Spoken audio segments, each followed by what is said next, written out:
Yes, hello everyone. This is a new topic. So last 2-3 दिनों से हम लोग हर दिन एक इंडिपेंडेंट टॉपिक उठा रहे हैं और इनके क्वेश्चन आंसर्स एंड रिवीजन हम लोग बाद में नेक्स्ट वीक करेंगे. बट ये मैं चाह रहा हूं that this particular week is full of new things जो आपको हर दिन रिवाइज करके आना चाहिए. And if you are coming without revision I can't force you, but eventually loss आपका है. तो चलिए, आज हमने ये जाना था पिछले कई दिनों में appointment of auditor. Auditor appoint कैसे होते हैं. हमने पिछले कई दिनों में जाना था क्वालिफिकेशन, कौन बन सकता है कौन नहीं बन सकता है ऑडिटर, हमने ये भी जाना था. आज हम जानेंगे रिमूव कैसे होता है ऑडिटर. ये ऑडिटर रिजाइन करना चाहता है तो रिजाइन कैसे करेगा. तो आइए अपने अपने किताबों में इंडेक्स में देखिए, ये अंश जहां पर भी दिया हुआ है वहां पर आप आ जाइए. मैं वेट करूंगा.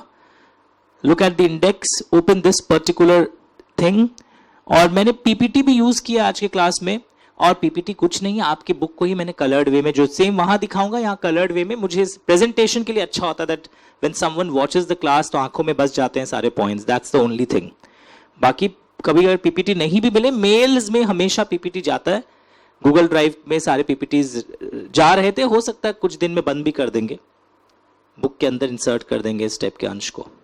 चलिए, let's start. Where is that book. Yes, okay.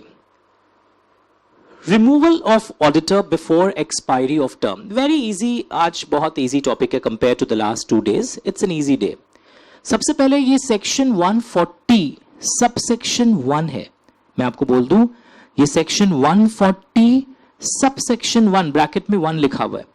तो व्हेन आई से removal of auditor before general meeting, share holders meeting, AGM के आने के पहले ही आप उसे हटाना चाहते हैं तो कैसे होगा. बिफोर है, बिफोर को राउंड करो, कुछ कारण है, राउंड कर लीजिए जल्दी. Okay, 140 subsection 1. फिर एक आज आप पढ़ोगे 140 सबसेक्शन 2. सर ये क्या होता है. ये है रेजिग्नेशन बाय ऑडिटर. अलग इंक लगाना, कुछ कारण है, ताकि 2 चीज अभी तक हमने देखा, बिफोर एक्सपायरी ऑफ टर्म और एक resignation bye auditor. This is a different thing. खुद वॉलंटरली छोड़कर जा रहा है अपना office. Third line of attack. ये जो केस है 140 सबसेक्शन 4, लिसन टू मी, इस पे अलग इंक लगा के लिखना, वेरी इंपॉर्टेंट. इसको समझने में थोड़ा सा मेहनत लगेगा बट इजी है ये भी. ओके, उसके बाद हम लोग आज पढ़ेंगे एनसीएलटी कई बार ऑर्डर पास कर सकता है, कंपनी को बोलेगा आप अपना ऑडिटर चेंज करिए. देखो, एनसीएलटी रिमूव नहीं कर रहा ऑडिटर को, NCLT is ordering in change करना, चेंज ऑफ ऑडिटर. कई लोग सोचते हैं कि एनसीएलटी नया ऑडिटर अपॉइंट कर रहा है. No, I am assuming you know what is National company Law Tribunal. Introduction classes में मैंने आपको बैकग्राउंड दिया था. तो NCLT is ordering change of auditor. तो मैंने अभी तक शुरू नहीं किया है भूमि पूजन करा के. आज के ये 140 के मेन अंश को पहले सारे को यहां पर मैंने कवर किया है. अब मैं शुरू करता हूं क्लास. सबसे पहले एक इजी टॉपिक शुरू हो रहा है.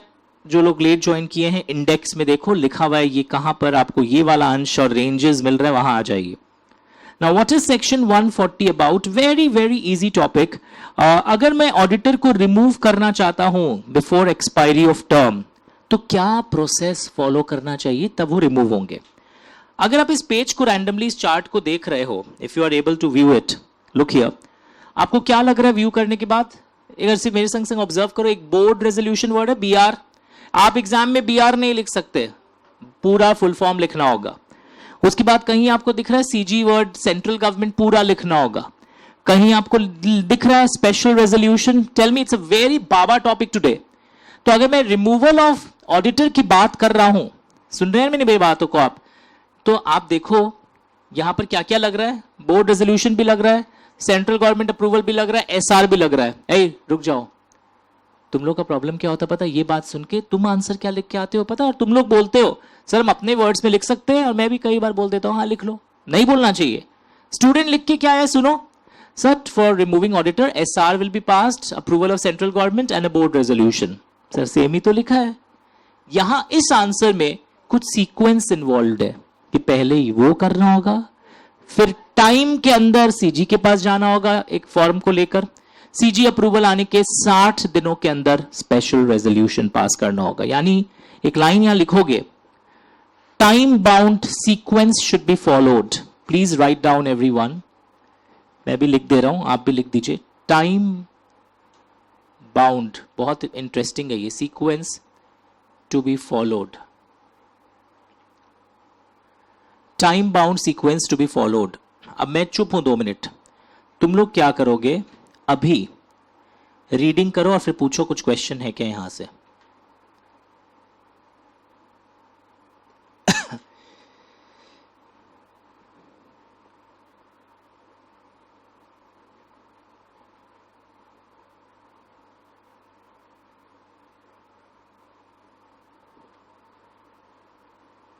Start doing it. ये 3 मार्क्स का है, लिखो 3 marks, write down the marks please. फिर आप पूछते हैं ना कितने मार्क्स का, पता नहीं चला sir. It is of 3 marks, please do it now.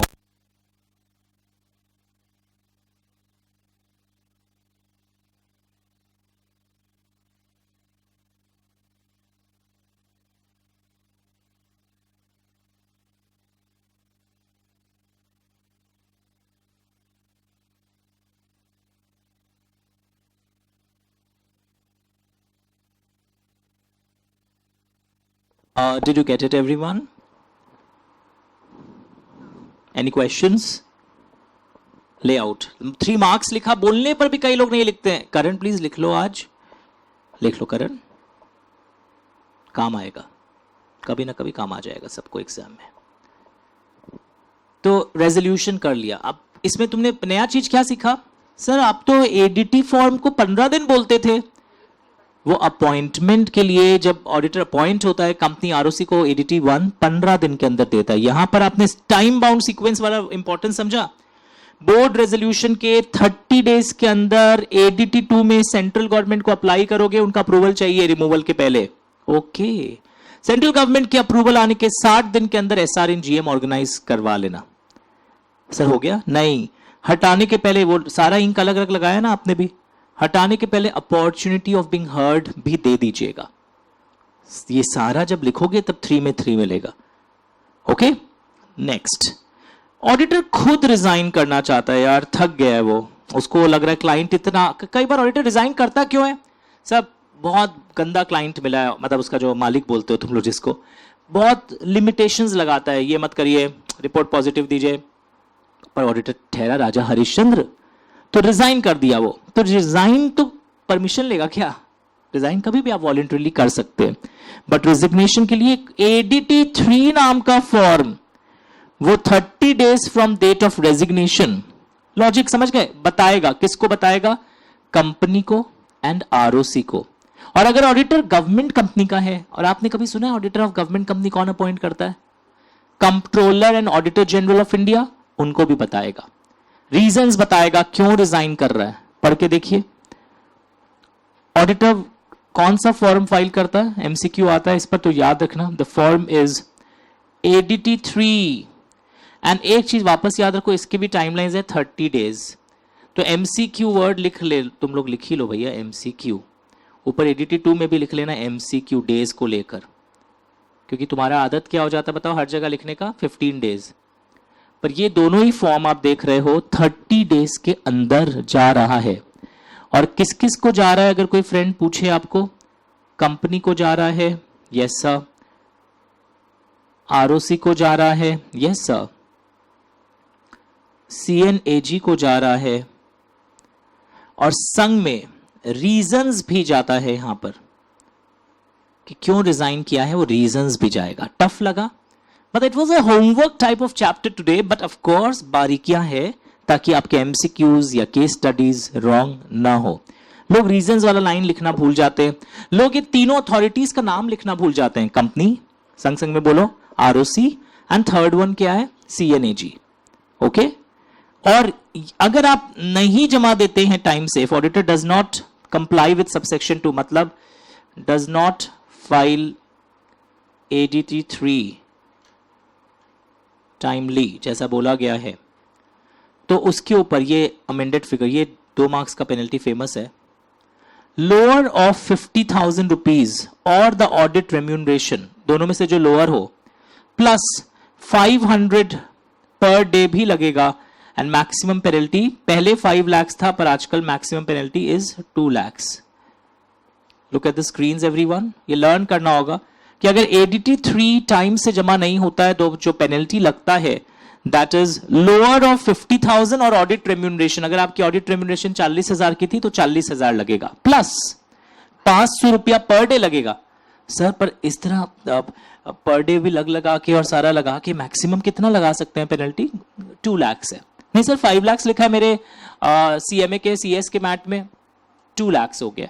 CA का मैट ऑलरेडी अपडेटेड है, वहां अभी भी 2 lakhs दे दिए थे, बट सीएमए एंड सीएस के कई मैट्स ऐसे थे जहां पर भूल से 5 लाख लिख दिया. सर हम तो अपना ही लिखेंगे ना पुराना वाला? नहीं, जब अमेंडमेंट हो जाता है you have to write the new one, because पूरी दुनिया को पता है लास्ट 2-3 साल से ये 2 lakhs है. तो आप जिद कैसे कर सकते हैं?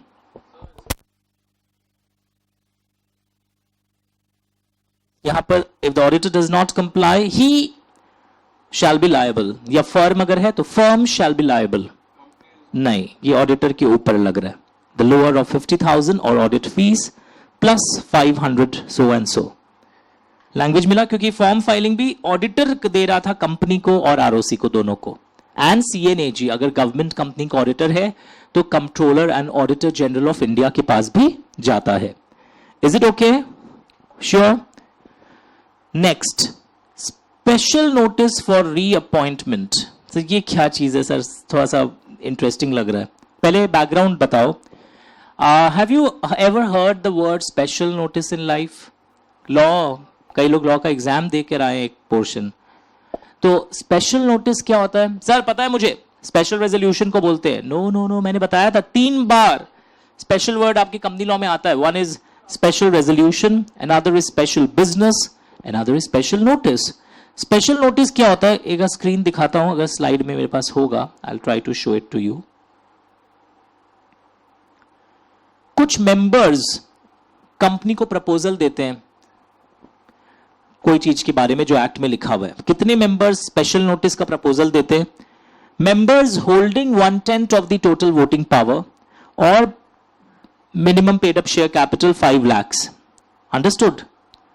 दोनों में से जो भी हो जाए, दोनों में से एक भी सेटिस्फाई, व्हिचएवर लोअर हटा दिया मैंने, दोनों में से जो भी सेटिस्फाई हो, या तो members holding 1% of the paid up share capital और members having paid up value shares of 5 lakh rupees. सुना हुआ लग रहा है?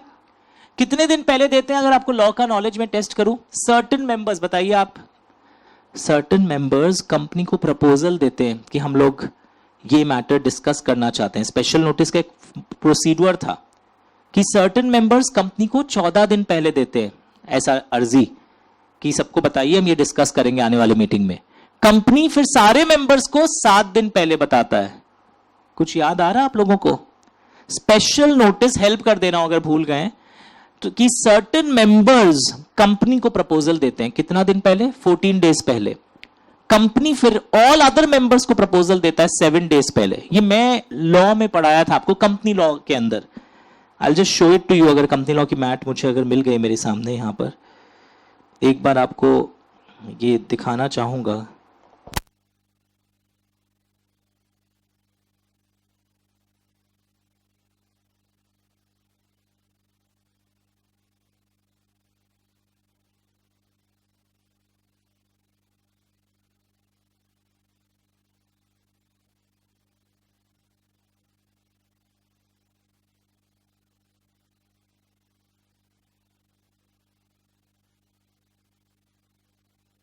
Look here. Start reading please. Special notice के प्रोसीड्यूर को देख लीजिए एक बार जल्दी से. I have put the screen for you. ये कंपनी लॉ के मैट में मिनट्स नाम के चैप्टर में हम लोग पढ़ते थे. कोई अगर नहीं पढ़ा हुआ या भूल गया बहुत दिन आगे, you can take a image from another phone and save it. देखो तुम लोग देखो बाकी कौन कौन से मैटर्स में लगता है स्पेशल नोटिस.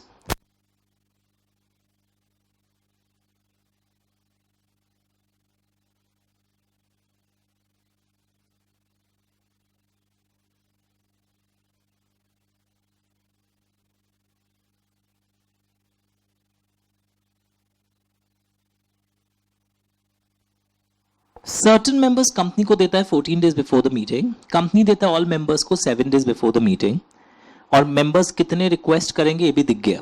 और देखो इसी में एक लाइन है, matters requiring special notice act में लिखा है कि ये 4 मैटर्स में तो लगेगा ही, and it can also be required for other matters mentioned in the articles of association.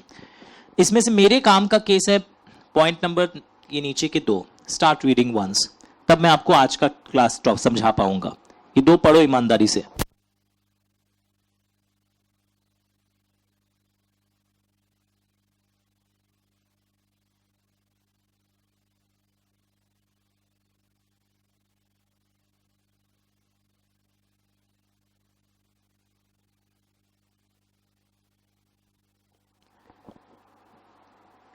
Language मिला। बेसिकली आपका एक फर्म आपके यहां काम कर रहा है, प्लीज सुनो लैंग्वेज। अब मैं आज के क्लास को भी टच शुरू करता हूं। व्हाट इज दैट 140 का वो वाला पैराग्राफ, लिसन टू मी। पहले स्पेशल नोटिस समझ में आ गया that there are some matters in Companies Act which require special notice and the procedure is as follows. Certain members will give proposal of the particular matter to be discussed at coming AGM to the company 14 days before the meeting. Screen दिख रहा है। Company will send it to all other members 7 days before the meeting. दिख रहा है, एकदम copy कर लेना इसको अगर आप भूल गए हो तो, फोटो उतार कर। एंड कॉन्सेप्ट इसमें क्या है, कितने लोग रिक्वेस्ट करेंगे वो भी हम लोगों ने देख लिया। Very popular MCQ question of company law paper and case study. अब यहां हो क्या रहा है सुनो, एक फर्म जिसका 1 टर्म ऑफ 5 कंसेक्यूटिव ईयर्स पूरा हुआ है, कल आपने सुना था कि firm 2 consecutive terms of 5 years कर सकता है, तो एक फर्म जिसका 5 कंसेक्यूटिव ईयर 5 ईयर्स पूरा हुआ है, वो सेकेंड टर्म के लिए चाहे तो उसको लोग अपॉइंट कर सकते हैं। बट एक स्पेशल नोटिस मूव किया गया है, प्लीज सुनिए, उसका 1 टर्म कंप्लीट हुआ, एक स्पेशल नोटिस मूव किया गया है, इसको तो अपॉइंट करना ही नहीं है। Okay, expressly providing that the auditor will not be reappointed, यानी उस एजीएम में उसे रीअपॉइंट नहीं करना और उसको आने नहीं देना है। ये अगर इस टाइप का एक मैटर के लिए एक रेजोल्यूशन पास हो रहा है, वरना रीअपॉइंट हो सकता था फिर से। बट एक्सप्रेसली प्रोवाइडिंग, लैंग्वेज देखो, that the auditor will not be reappointed, and फिर उसकी जगह किसी नया को अपॉइंट करोगे। अब तो नया को अपॉइंट करने का नाम के लिए भी स्पेशल नोटिस चाहिए। तो लैंग्वेज क्या है बेसिकली कि एट एजीएम, सुबह हम लोग क्या पढ़े थे, first point removal of auditor before AGM, जहां बीआर हुआ था, बीआर पास करने के 30 डेज के अंदर एडीटी 2 में सीजी को अप्लाई किया, सीजी का अप्रूवल आने के 60 दिन के अंदर एसआर पास किया, तो वो क्या था, रिमूवल बिफोर एजीएम। ये इनडायरेक्टली क्या हो रहा है, रिमूवल एट एजीएम, कि एजीएम में जो 1 टर्म कंप्लीट हुआ तो सेकेंड टर्म के लिए उसको हम लोग एक रेजोल्यूशन मूव करना चाहते हैं, तो उसके लिए एक स्पेशल नोटिस देना पड़ेगा, expressly providing that the auditor will not be reappointed at AGM, इस काम के लिए, यानी इनडायरेक्टली रिमूवल एट। तो क्वेश्चन ध्यान से पढ़ना, एग्जाम में अगर रिमूवल एट एजीएम का क्वेश्चन आता है, एट या appointment of a new auditor at AGM instead of the retiring auditor, अगर ये लाइन लिखा रहता है ना, instead of the retiring auditor the new auditor is appointed, तो समझ जाना उसके लिए क्या मूव होना चाहिए था, स्पेशल नोटिस। रेजोल्यूशन तो ऑर्डिनरी है, स्पेशल नोटिस अलग चीज है। इसको इक्वेट मत करो ordinary resolution and special resolution से। सब नहीं समझ में आता हमको आपका कुछ भी। आता, बहुत लोगों को आता है, बहुत लोगों को नहीं भी आता है, बहुत लोगों का रैंक भी आता है। वापस सुनिए, तो मैं बोल रहा था अभी सुबह से पढ़ा हमने removal of auditor before expiry of term. हाँ सर, वो तो बहुत इजी था, वो फ्लो चार्ट याद हो गया। अब हम पढ़ रहे हैं removal of auditor at AGM, we will not reappoint him, we will reappoint someone else. Okay, तो ऐसे सिचुएशन में याद रखिएगा, जब हम किसी और को अपॉइंट करने का सोच रहे हैं, ऐसे सिचुएशन में एक स्पेशल नोटिस मूव करना पड़ता as per the procedure explained. 2 चीजें, उसको नहीं आने देंगे वापस, उसके लिए भी एक स्पेशल नोटिस है, और एक नए फर्म को अपॉइंट करोगे instead of the auditor who was eligible for reappointment but was not remove. पूरा लैंग्वेज देखो, इन द अबव केस, ये लाइन लिखना बहुत जरूरी है। लोग लिख क्या आते हैं पता है, when auditor is appointed special notice is required. नहीं भाई, कल तो मैंने अपॉइंटमेंट फॉर ऑडिटर पढ़ाया, कहीं भी स्पेशल नोटिस नहीं बोला। जब पुराने वाले को रीअपॉइंट नहीं होने देंगे और उसकी जगह नया को अपॉइंट करेंगे तब स्पेशल नोटिस चाहिए होता है। जब कंफ्यूजन हो इस ऑडियो को रिवाइज करके सुन लेना, सेकेंड व्यू तो अवेलेबल है ही आपको। ओके, जब कंफ्यूजन होगा आप लोगों को, जो लोग नहीं पढ़ रहे हैं अभी। सो मैं अकाउंट्स पढ़ता हूं दिन भर, एफएम फाइनेंस पढ़ता हूं, वहां भी कोई तीर नहीं मार लेते हैं, वहां भी आपका 57 62 आएगा। ओके, तो सारा बैलेंस करना जरूरी है, because if you don't balance these papers, specially अगर थियोरी पेपर्स आप बैलेंस नहीं करते हैं तो आपको वहां पे 39 42 41 ये सब मिलता है, ग्रुप टोटल शॉर्ट हो जाता है। So all things must be balance, specially CS वालों को तो बहुत कुछ। सीएमए और सीए वाले प्रैक्टिकल्स में स्कोर कर लेते हैं। कहां है हमारा पेज जो चल रहा था, आई फॉरगॉट। अब इसमें आ जाओ। स्पेशल नोटिस, लैंग्वेज चेक करो, अब पढ़ के देखो, यही है ना। अदर देन रिटायरिंग ऑडिटर किसी को अपॉइंट कर रहे हैं या providing expressly that the retiring auditor will not be reappointed, यानी कि उसको रिमूव करना चाह रहे हैं। जैसे ये एग्जाम्पल भी मैंने दिया है, firm one term over can be reappointed full stop, but some members don't want the firm to be reappointed, rather wants a new firm. मतलब पूरा स्टोरी जो मैंने हिंदी में बोला ना, मुझे पता था आप कमजोर है तो मैंने आपके लिए यहां नए किताब में ये भी टाइप कर दिए, rather wants a new firm. तो ऐसे सिचुएशन में अगर ये क्वेश्चन आ जाए तो you will explain the special notice का प्रोसीड्यूर। अच्छा, जिस ये इंडिविजुअल्स के केस में अप्लाई नहीं करेगा क्योंकि इसका तो one term of 5 consecutive years के बाद एक कॉन्सेप्ट होता, आपने पढ़ा होगा, कूलिंग पीरियड। इंडिविजुअल्स ये अगर एक टर्म रह लिए तो 5 साल उस कंपनी में नहीं आ सकते, फिर 5 साल बाद आ सकते हैं। फर्म सेकंड टर्म भी आ सकते हैं, पर थर्ड टर्म के पहले 5 इयर्स का कूलिंग पीरियड रहना पड़ता है। तो वहां पर इंडिविजुअल के लिए अप्लाई नहीं करेगा, या जिस फर्म का ऑलरेडी 10 इयर्स हो गया है 5+5 कंसेक्यूटिव, वहां ये अप्लाई नहीं करेगा, वो तो रीअपॉइंट होगा ही नहीं। तो जब भी कंपनी को इस टाइप का नोटिस आता है, स्पेशल नोटिस, लैंग्वेज देख रहे हो, कंपनी उसको रिटायरिंग ऑडिटर को भेजेगा, एरो बना देना, कंपनी टू रिटायरिंग ऑडिटर, कि आपको नहीं रीअपॉइंट करेंगे, ऐसी बात चल रही है, आपको लात मारेंगे। अब रिटायरिंग ऑडिटर क्या करता है जब उसको ऐसी खबर मिलती है, कैसा लगता है? सर बहुत खराब। वो उसको इंग्लिश में एक वर्ड सुनियो आप लोग, प्लीज सुनो, अपॉर्चुनिटी ऑफ बीइंग हर्ड का मौका मिलेगा रिटायरिंग ऑडिटर को उसको अपने रिप्रेजेंटेशंस करने के मौके मिलेंगे। तो यहां पर इस टाइप की बातें लिखी हुई हैं फिर से, representation in writing to the company and requests its notification to members of the company.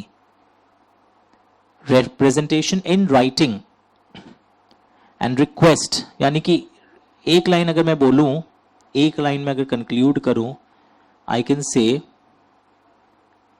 opportunity of making representations and circulating representations, कि मेरा ये अपॉर्चुनिटी मेरे को मिलना चाहिए।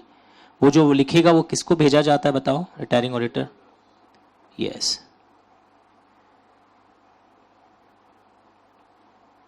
ओके, कि ये सारे चीजें फिर शेयर होल्डर्स को भी हम सर्क्यूलेट करेंगे। कंपनी से रिटायरिंग ऑडिटर को क्या जा रहा है बताओ? वो स्पेशल नोटिस की कॉपी कि ऐसे ऐसे कर्जी आई है, आपको हटाने की बात चल रही है, उन्हें फिर रिप्रेजेंटेशंस करने का मौका मिलता है, because we have heard that they are given opportunity of being heard, तो रिप्रेजेंटेशन करने का मौका मिलेगा। बोलो, यहां तक everyone cool about what we have done? तो स्पेशल नोटिस यहां पर क्यों लग रहा था? दैट उस फर्म को हमें रीअपॉइंट नहीं करना है, we want to remove it at AGM. Before वाला केस ऊपर पड़े थे 140 सबसेक्शन 1 में, या कोई नया ऑडिटर को अपॉइंट करना है इंस्टेड ऑफ दैट पुराना ऑडिटर, स्पेशल नोटिस का केस है। वरना हर ऑडिटर के अपॉइंटमेंट में स्पेशल नोटिस नहीं आता है। तो कई बार है ना, बहुत क्यूट सा क्वेश्चन आता है, एक नया ऑडिटर अपॉइंट होने जा रहा है, हमें क्या देखना होगा? अगर स्टोरी ऐसा है कि पुराना वाला को मना किया आने के लिए और नया वाला आ रहा है, स्पेशल नोटिस देखना होगा। एक चीज और देखना होगा, before appointing an auditor, a certificate and written consent should be taken that he is not crossing 20 company audits, the appointment is as per term, he is not disqualified under, यानी कि 2 question club हो जाते हैं कई बार, जो आप एक दिन मेरे से पढ़ोगे 139 में, कि बिफोर अपॉइंटमेंट कुछ पैरामीटर्स होते हैं। कलकत्ता में कल ही किया था आपने, कल परसों में, तो वो और ये दोनों क्लब कर दोगे कि एक तो मुझे स्पेशल नोटिस वाला एंगल भी दिखाना है और एक मुझे 139 वाला एंगल भी दिखाना है। हटा दूं? तो मतलब रिटायरिंग ऑडिटर को सुनने का मौका मिल रहा है, हाँ, बट कई बार हम छीन लेंगे। क्यों? बेटा क्या कर रहा पता है, वो जो लिख के दिए अपना कुछ बातें दूसरों को बदनाम कर रहा बिना मतलब का, सोचता हम तो जा ही रहे, जाते जाते दूसरे को भी बदनाम करके जाए। तब ऐसे केस में उसे अपॉर्चुनिटी ऑफ बीइंग हर्ड, उसके रिप्रेजेंटेशंस को सर्कुलेट, कहां लिखा हुआ है, लैंग्वेज देखोगे,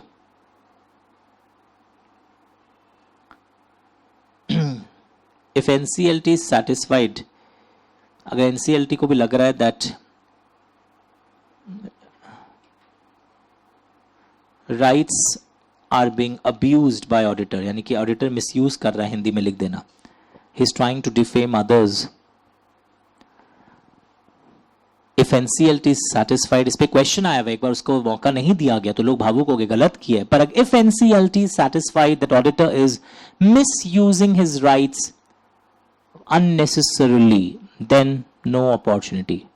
If NCLT is satisfied that, full page कर दो एक बार, that the auditor is misusing his rights. If NCLT is satisfied that the auditor is misusing his rights.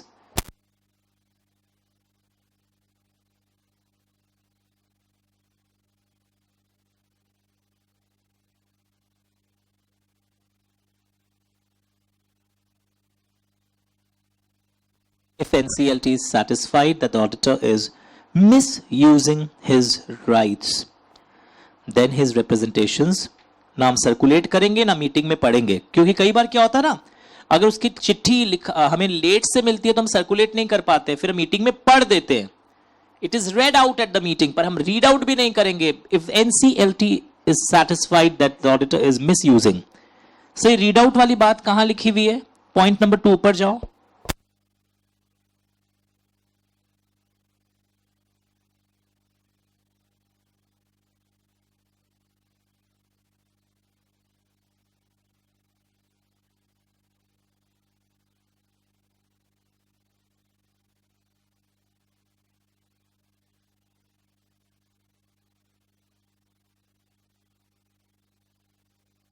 Basically her member को नॉर्मली ये रिप्रेजेंटेशन की copy भेजी जाती है notice के साथ, बट अगर बहुत लेट आता है तो फिर हम रीड आउट कर देते हैं, और अगर मेंबर्स को नहीं भेजते हैं तो कम से कम आरओसी के पास तो फाइल कर ही देना चाहिए, कुछ खास बात नहीं है। मेन बात है कि वो जो लाइन है ना, एनसीएलटी अगर सेटिस्फाई हो जाए, कोई आदमी कंप्लेन कर दे एनसीएलटी को जाकर, लैंग्वेज में ना, on the complain of aggrieved party और any person of the company, कि ये मिसयूज कर रहा है auditor, then opportunity of being heard is not given. Is it fine everyone? Check कर लो लेआउट।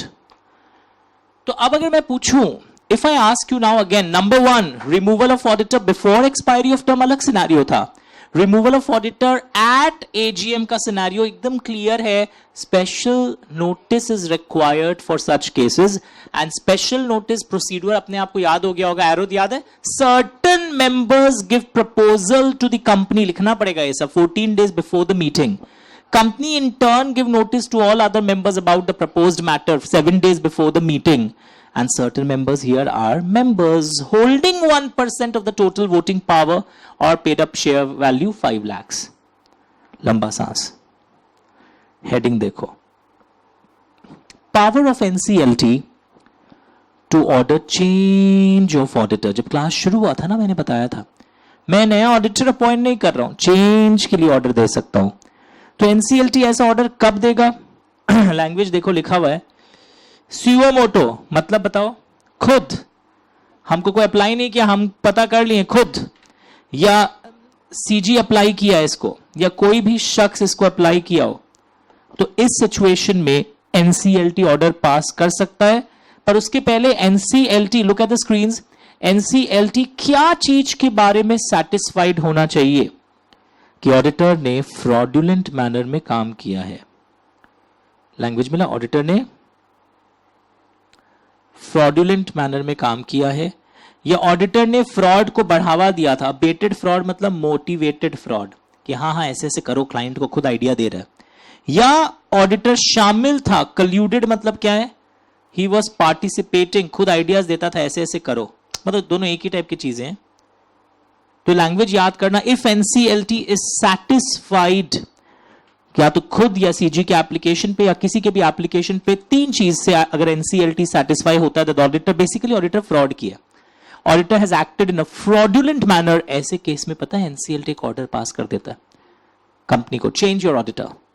और ऐसा इंसान जो एनसीएलटी के द्वारा, इधर देखो, फ्रॉडस्टर घोषित होता है ना, वो 5 साल तक किसी भी कंपनी का ऑडिटर, किसी भी मतलब किसी भी, हमेशा हम लोग 5 साल द कंपनी देखते थे क्योंकि तुम फ्रॉडस्टर हो, तुम कहीं रहने लायक नहीं हो, 5 साल तक तुम्हारा बैन है ऑडिटरशिप से। कहां लिखा हुआ है, अब पढ़ो वापस से। ऑन व्हाट ग्राउंड्स, बहुत इजी कर दिया नए बुक्स में। For how many years he can't be appointed as auditor.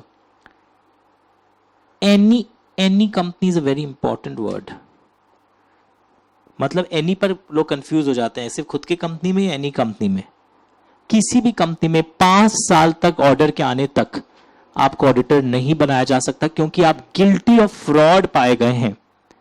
And वो ऑडिटर है ना, उसके ऊपर एक फाइन लगेगा, बहुत फेमस सेक्शन है कंपनी लॉ में, सुने हो कभी 447, 420 से भी 27 कदम आगे कंपनी लॉ में 3-4 बार ये सेक्शन आया था, डिपॉजिट्स चैप्टर, प्रोस्पेक्टस चैप्टर में भी। लर्न करो, ये ग्राउंड्स पर क्वेश्चंस आते हैं। अच्छा, तुम लोग का फेवरेट क्वेश्चन होता है, क्वेश्चन कैसा आएगा, it's a 5 mark 4 mark question कि एनसीएलटी ऑर्डर कब पास कर सकता है, किस ग्राउंड्स पर कर सकता है, फॉर हाउ मेनी इयर्स ये डिस्क्वालिफिकेशन अट्रैक्ट करेंगे। ग्राउंड्स बताओ, तुम लोग मेरे को ग्राउंड्स बताओ। If NCLT satisfied that the auditor has acted in a fraudulent manner, main line है, तो it may direct the company to change its auditor. मजेदार चीज देखियो, चेंज करवाने के लिए, change, the word is change. हम नया ऑडिटर अपॉइंट नहीं कर रहे हैं। नया ऑडिटर पता है कौन अपॉइंट करेगा, पता चला आप लोग को? Who will appoint the new auditor? CG will appoint new auditor. सब लोग एनसीएलटी टिक करके आते हैं एमसीक्यू में क्योंकि उनको लगता है ये एनसीएलटी का सेक्शन है, तो यहां लिखो एमसीक्यू। अपॉइंटमेंट सीजी कर रहा है, ऑर्डर एनसीएलटी कर रहा है। माय गॉड, फुल पेज, कितना बड़ा कैच इन्वॉल्व है। एमसीक्यू कैसे रॉन्ग करना समझ में आ रहा है? ये भी सिखाना पड़ता है क्या? यस, कैसे रॉन्ग नहीं करना है बेसिकली। एंड ये भी एमसीक्यू में आता है 5 इयर्स या 10 इयर्स। देखो लोग इसमें 10 इयर्स भर के आ जाते हैं, दिस इज 5 इयर्स। तो अगर मेरा कोई मार्किंग वाला बुक देख लेना, मतलब दिस इज, आई एम मतलब बहुत प्राइड से बोल रहा हूं, it is very different from other books which you will see with your other friends. कोई ऑडिटर चैप्टर किया, उसका बुक खोलो और मेरा बुक खोलो कि किस तरह मैंने शब्दों से एमसीक्यूज जनरेट किए हैं आपके लिए। 5 इयर्स तक वो किसी भी कंपनी का ऑडिटर नहीं बन सकता एंड उसके ऊपर सेक्शन 447 भी लगेगा। यानी कॉन्सिक्वेंस क्या है? 2 कॉन्सिक्वेंस है उसके ऊपर, 2 कॉन्सिक्वेंस है, नंबर 1 एंड नंबर 2 फाइन। और सिंपल सा चीज, अगर एनसीएलटी सैटिस्फाइड हो जाए that the auditor has acted in a fraudulent manner, it will give directions to change its auditor and central government will appoint new auditor. और कौन कौन complain कर सकते हैं चेक करो, मैं वेट कर रहा हूं। कंप्लेन कौन कौन कर सकते थे? सीजी भी कर सकता था, और सीजी जब भी कंप्लेन करता है ना, एनसीएलटी को बहुत जल्दी एक्शन लेना पड़ता है। देखो बॉक्स के अंदर लिखा हूं, speedy action with in 15 days. बाकियों में लेता है एक्शन, पर अगर सीजी के कंप्लेन पे तो बहुत जल्दी से एक्शन लेना पड़ता, 15 दिन के अंदर। पता है अगर कोई एनसीएलटी के ऑर्डर से खुश नहीं होता है तो कहां जा सकता है? Suppose NCLT layout, NCLT suppose बोल दिया चेंज करो और आप खुश नहीं है इस ऑर्डर से, NCLAT, national company law appellate tribunal, पढ़ाया था मैंने बेसिक्स में। ओके, एक सेकेंड फुल पेज करो। मैं चाहता हूं स्क्रीन पर जो बच्चे यूट्यूब से भी कर रहे हैं, उनके पास बुक भी नहीं है, वैसे सारे नोट्स आजकल डिस्क्रिप्शन लिंक में रहते हैं, ऑब्जर्व करो। एनी कंपनी बहुत अच्छा लग रहा होगा और everything is very clear. I will wait. Language याद करो, 4 मार्क्स का भी मैंने बता दिया और 3 एमसीक्यूज जनरेट हो रहे हैं यहां से। तुम लोग एमसीक्यू प्रैक्टिस का बात करता है ना, प्रैक्टिस इन हाउस संग में करना है। एनी कंपनी पे भी एमसीक्यू आ जाता है, दिस कंपनी और द कंपनी सब्सिडियरी और एनी कंपनी, सब सिर्फ कंपनी लिख के आते हैं। कि कूलिंग पीरियड में तो हम लोग कंपनी देख रहे थे ना, यहां पर किसी भी कंपनी में बनने लायक नहीं है। बोलो गौरव।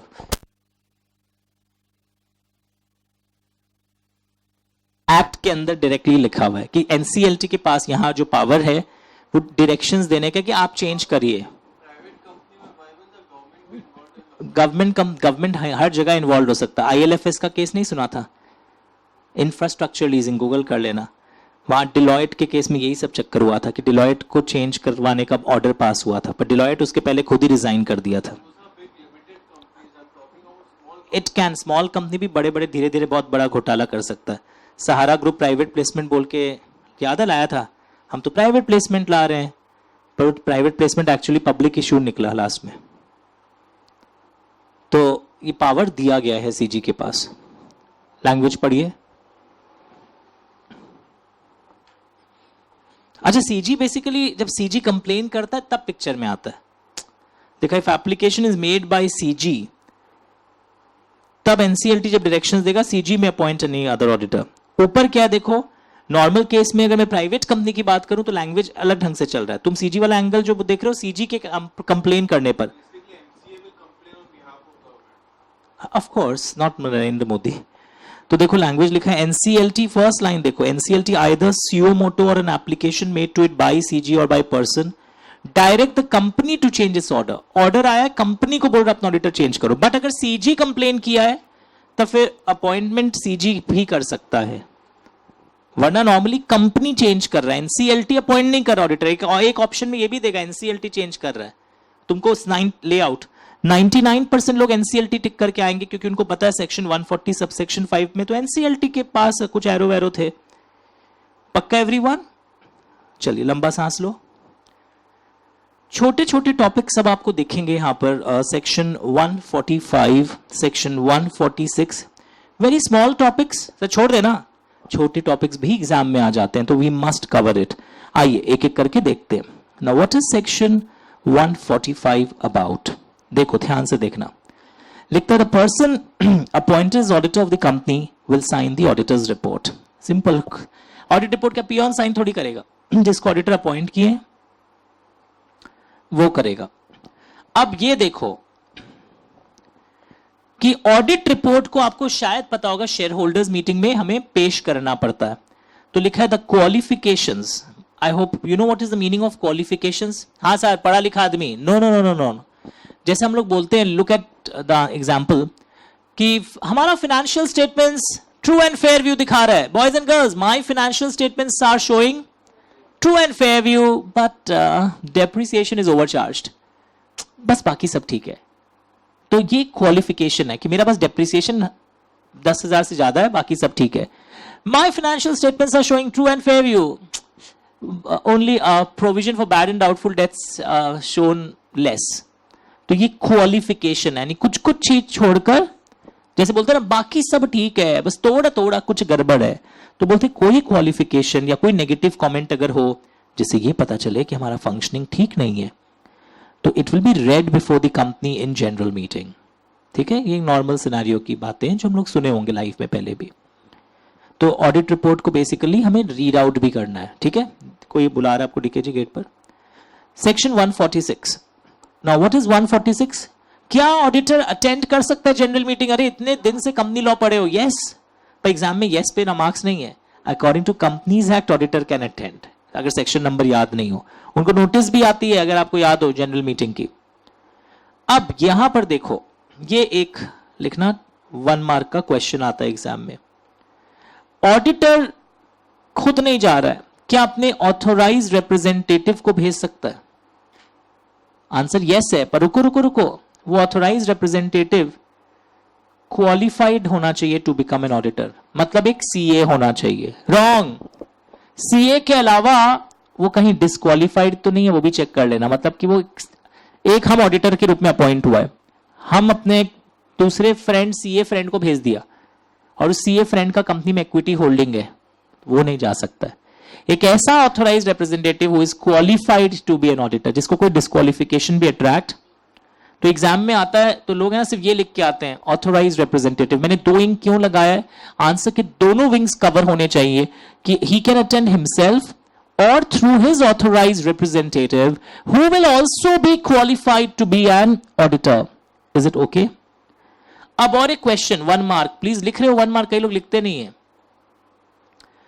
क्या ऑडिटर को सुना जाएगा मीटिंग में? सर ऑडिटर तो ऑडिटर है, डायरेक्टर थोड़ी है, उस वो क्यों बोलेगा मीटिंग में? बोलते हैं उन लोग क्योंकि वो फाइनेंशियल स्टेटमेंट से रिलेटेड कई मैटर्स होता है। तो लिखा है they will have a right to be heard. English देखो जो लोग मिस कर जाते हैं आंसर्स में, on those portions of business which he is concerned as an auditor. Language देखो, मार्किंग देखो, लोग यस लिख के आते हैं, मार्क्स नहीं मिलेगा। उस पार्ट ऑफ बिजनेस पे वो बोलेंगे जो उनको ऑडिट से रिलेटेड कोई मैटर्स अगर होते हैं तो उस मैटर पर वो जरूर बोलेंगे।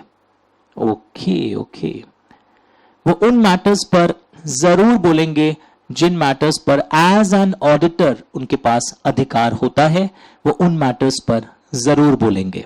बोलो यहां तक any problem till this stage? No ना, वेरी गुड।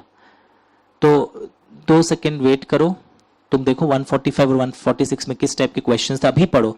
1 मार्क जरूर लिखे हो, चलो डू इट। सो ये बुक और ये टॉपिक्स जो इन दिनों चल रहे हैं दे आर वेरी इंपॉर्टेंट, अच्छे से समेट लेना।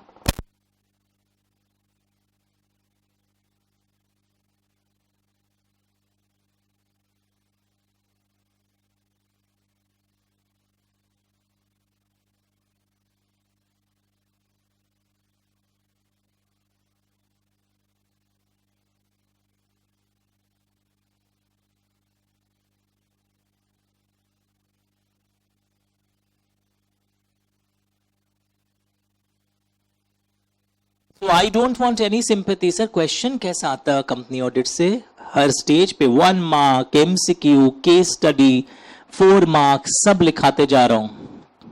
फिर भी और मॉडल क्वेश्चंस दिखाऊंगा भी आपको। Now this is interesting. Section 147, can you get it everyone? Check करो, हाँ या ना बोलो। Very very popular. और इसमें ना एक चीज, यहां पे एक चीज मिस हो गया, इस बुक में भी छूट गया। I thought I have incorporated. ठीक है, एक काम करोगे, तुम्हारे बुक्स में अगर नहीं है, ये दिख रहा है, अच्छा एक मिनट दिखाता हूं। लुक हियर एवरीवन, अब ये इंपॉर्टेंट लिखो 3 मार्क्स के लिए। कई लोग बोलते हैं ना पेनल्टीज याद करना है, कि 147 is an important penalty, important fine figure. 3 marks लिखो, वेरी इंपॉर्टेंट फाइन फिगर। कि इतने दिन से हम लोग पढ़ रहे हैं, हम लोग क्या सेक्शन 139 पढ़े हैं कभी लाइफ में? What is it about? If you haven't, dial help you. Appointment of auditor, cooling period. फिर एक दिन 144 का नाम पढ़े थे कि कौन कौन से प्रोहिबिटेड सर्विसेज होता है जो ऑडिटर नहीं कर सकता है।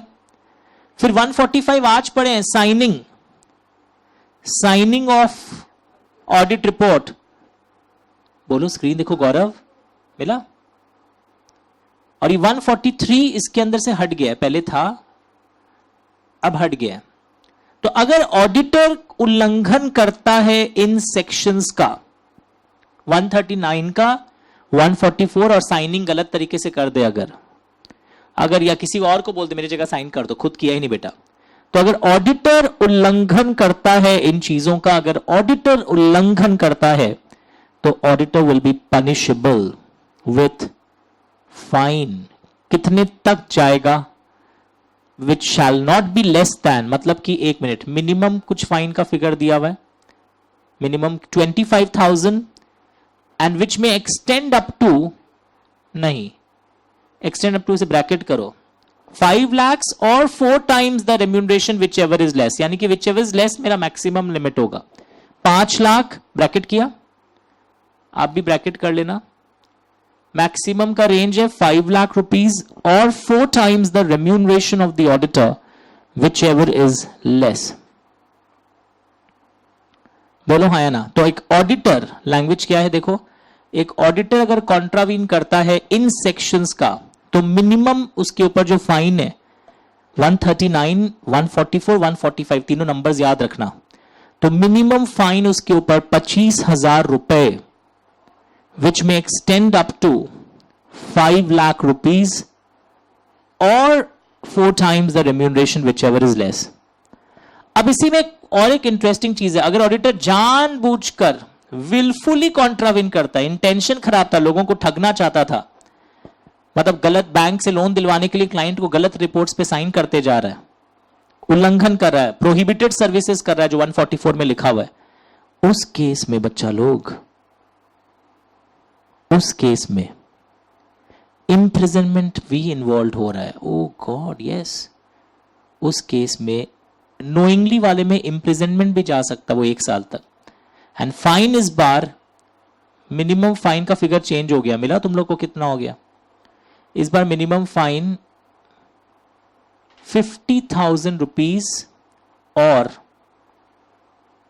सॉरी 50,000 रुपीज, और मैक्सिमम जो है इस बार, मैक्सिमम इस बार 25 lakhs और 8x whichever is lower. पिछली बार मैक्सिमम कितना था अगर आप याद हो, ऊपर पढ़े हो? पिछली बार मैक्सिमम वाज 5 lakhs और 4x। इस बार मैक्सिमम इज 25 lakhs और 8x। 8x का मतलब क्या बताओ? 8 times द रेम्यूनरेशन। मैं फुल पेज कर देता हूं एक बार। स्टार्ट ऑब्जर्विंग, याद करो अभी। नोइंगली कॉन्ट्रावेंशन में जेल भी है। ओके ओके, और है ना सब जगह, हाँ। And imprisonment and fine.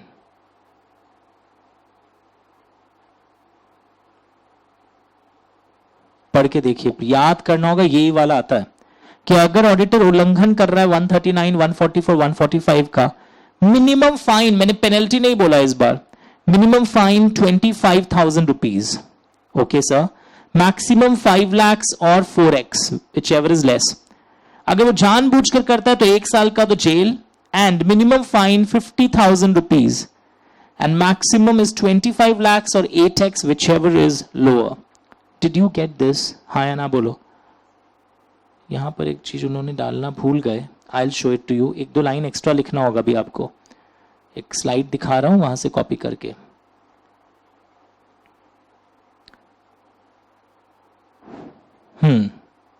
लिखो, ये कॉपी करो please. Where an auditor has been convicted under subsection 2, अभी जो पढ़ा रहा था ना, 2 और इंपैक्ट आएगा, राइट साइड में लिख दो 147 सबसेक्शन 3 बोल के, जो बुक में मिसिंग था। He will refund the remuneration, यहीं तक लिखना शॉर्ट में, एंड कंपनसेट करेगा वो जिसको लॉस हुआ है मेरे कारण। कंपनी को, बैंकों को, income tax authorities, members, creditors. तो 2 और इंपैक्ट है। तो सिर्फ एग्जाम में आता है कॉन्सिक्वेंसेस क्या होगा, उसको रिफंड भी करना अपना रेम्यूनरेशन। किसको रिफंड कर रहा है वो पूरा लिखो, sorry, refund to the company, company को वापस दो सैलरी। ओके, कंपनसेट करो जिन जिन को नुकसान हुआ है तुम्हारे रॉन्ग स्टेटमेंट के कारण। तो ये 147(3) very very very important impact exam में आता है। ऑडिटर के ऊपर क्या क्या होगा, लोग सिर्फ पेनल्टी लिख के आते हैं, लोग ये 2 पॉइंट भूल जाते हैं। Refund the remuneration received by him to the company. Pay for damages to the company and others जिसको भी नुकसान हुआ है मेरे कारण। Start writing please.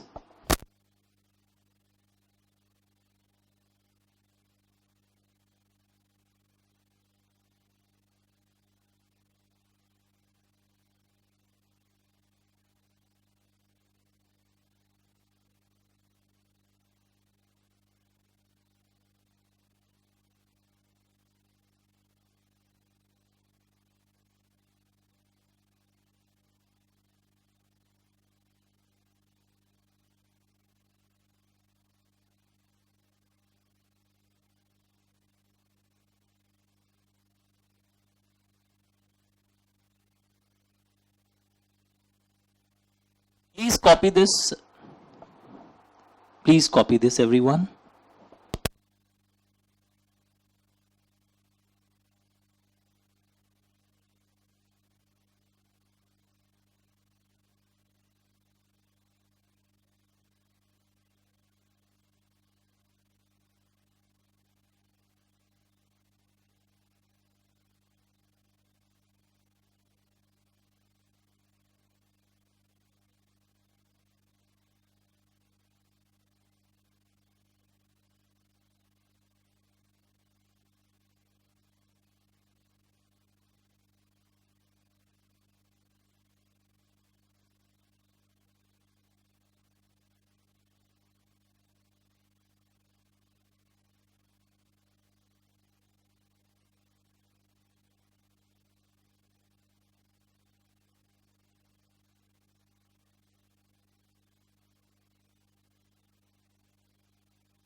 सवाल लीजिए।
Okay, written everyone. तो अगर लेआउट, तो अगर आप कोई पूछे कि ऑडिटर ने कॉन्ट्रावेंशन किया है, तुम्हारे माइंड में सिर्फ क्या आता था पहले? Sir prescribed fine. अगर फाइन का फिगर भूल जाते थे तो फाइन तो लिख ही देते एक line, fine will be imposed. Figures याद नहीं रहता, मेरे को तो याद नहीं रहता जनरली।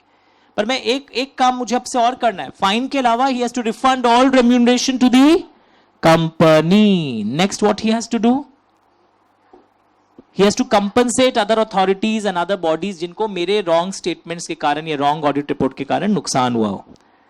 एंड एक और चीज जो बहुत इंपॉर्टेंट है, यहां पर ये लाइन लिखो, civil liability, last line full page कर दो, 147 का subsection 5, civil liability will be of partners of the firm. अगर एक फर्म है और वो ऐसा काम किया है, सिविल लाइबिलिटी का मतलब बताओ कोई क्या होता है? कंपनसेट करने का लाइबिलिटी सारे पार्टनर्स का रहता है, jointly and severally.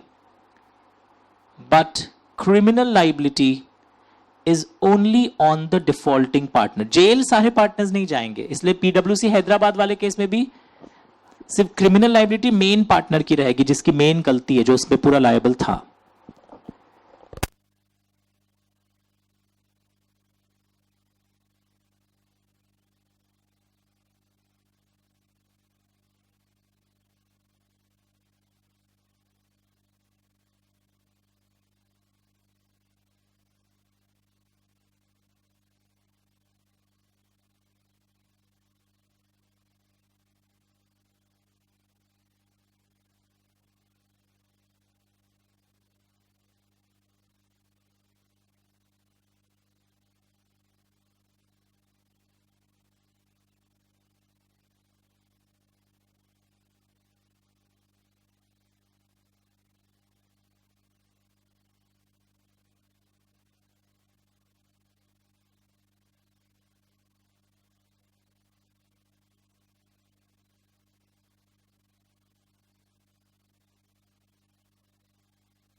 Right this, civil liability वाली लाइंस लिख लीजिए जल्दी से।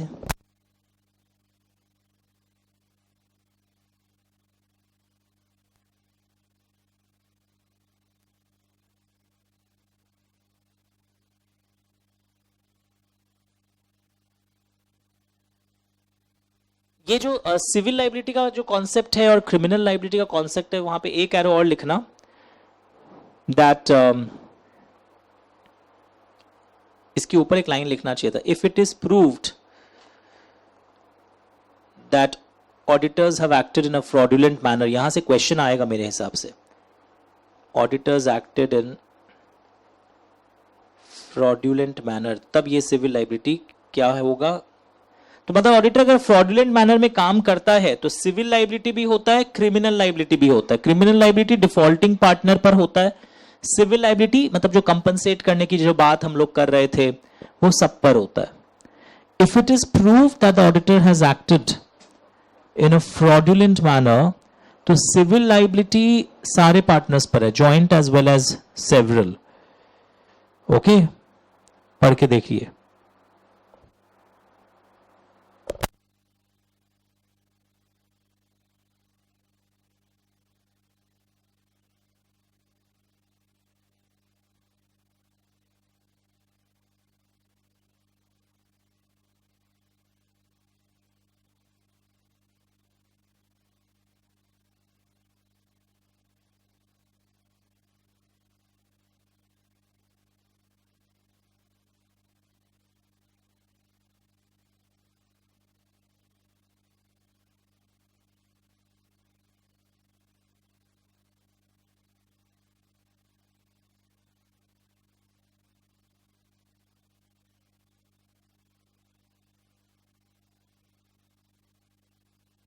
यस 147 सबसेक्शन 3 जो है ना, ये जो लिखा हुआ है, this is an addition to fine and imprisonment, यानी लेआउट।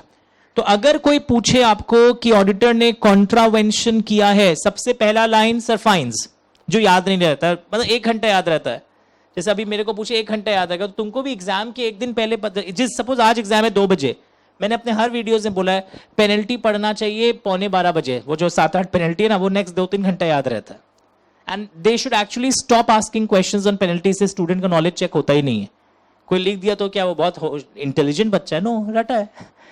तो penalty question should not be asked. But anyways, अभी मैं बोल रहा हूं कि फाइन्स लगेगा, and in addition to fines he has to refund all remuneration to the company. उसके अलावा क्या है? रिफंड के अलावा कंपनसेशन वाला चीज है। And if it is proved that the auditor has acted fraudulently, then there is civil liability as well as criminal liability. Civil liability in the case of firm is on all the partners jointly and severally, but criminal liability is only on the defaulting partner. मैं wait कर रहा हूं, तुम लोग एक काम करो, जो बुक था अपने लोग का, कहां है? Volume 1B। यहीं पे तुम लोग नोट वोट कर रहे थे क्या? फिर भी एक क्वेश्चन बना दो, मैं बना देता हूं तुम लोग के लिए अच्छा सा। डिस्कस द, आया हुआ एग्जाम में, liabilities of auditor for contravention. अगर ऑडिटर कॉन्ट्रावेंशन करता है तो उसके ऊपर क्या लाइबिलिटीज। अगर मैं शॉर्ट में बोलूं, नंबर 1 फाइन, जो मेरे को याद नहीं रहता है।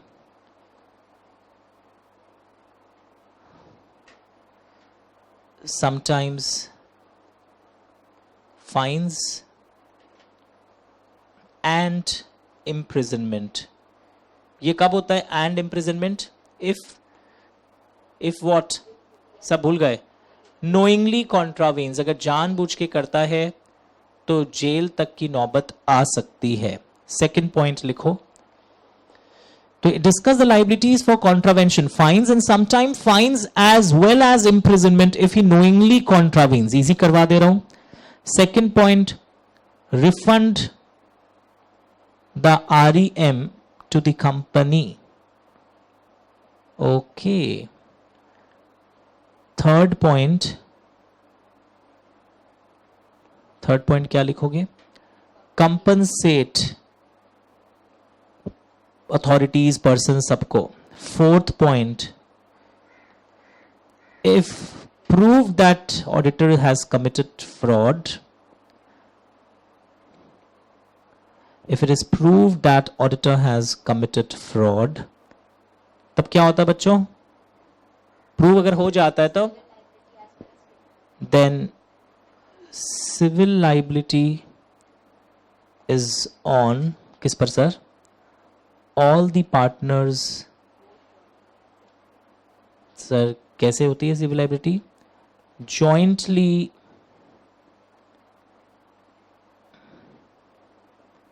and severally। वाह। बट क्रिमिनल लाइबिलिटी, ये टाइप करवा दूंगा अगले बुक में, but criminal liability is only on the defaulting partner. Wonderful note. तो मेरा 4 मार्क का क्वेश्चन हरा भरा हो गया है। अब देखो, मैं फाइन्स का फिगर भूला हूं ना, फिर भी मेरे को 3 मिलेगा, बिकॉज मैंने ये कितने सुंदर से सारे पॉइंट्स बताए हैं। और तुम लोग के कई फ्रेंड को 1.5 मिलेगा फाइन का फिगर लिख कर भी, क्योंकि वो सिर्फ पॉइंट 1 बताते हैं। अंडरस्टूड? Do it please. तो क्लास में अगर अच्छे से कोई ऑडिट कर ले रहा है, उसको घर में पढ़ना ही नहीं पड़ता है ऑडिट के सेक्शंस।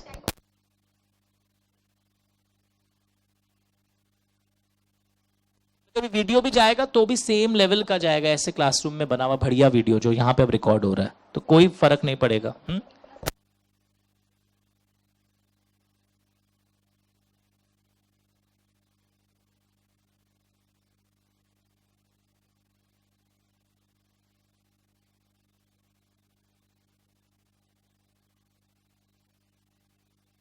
Start doing it.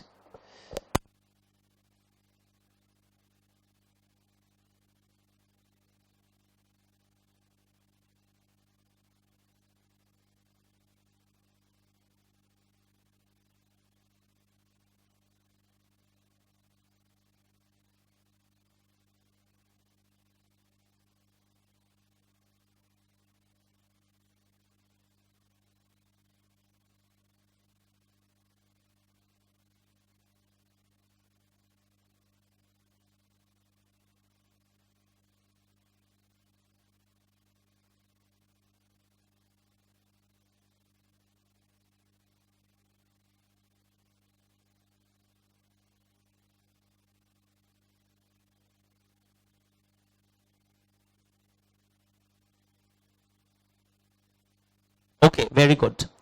अब इसी 147 में एक इजी चीज है, देखो कि कंपनी के ऊपर क्या फाइन लगता है। कंपनी के ऊपर भी कुछ ड्यूटीज होता है, याद है लेआउट, कि ऑडिटर ऐसे अपॉइंट होना चाहिए, वैसे अपॉइंट होना चाहिए। तो ये उतना पॉपुलर नहीं है कंपनी वाला, बट हम लोग कर लेंगे।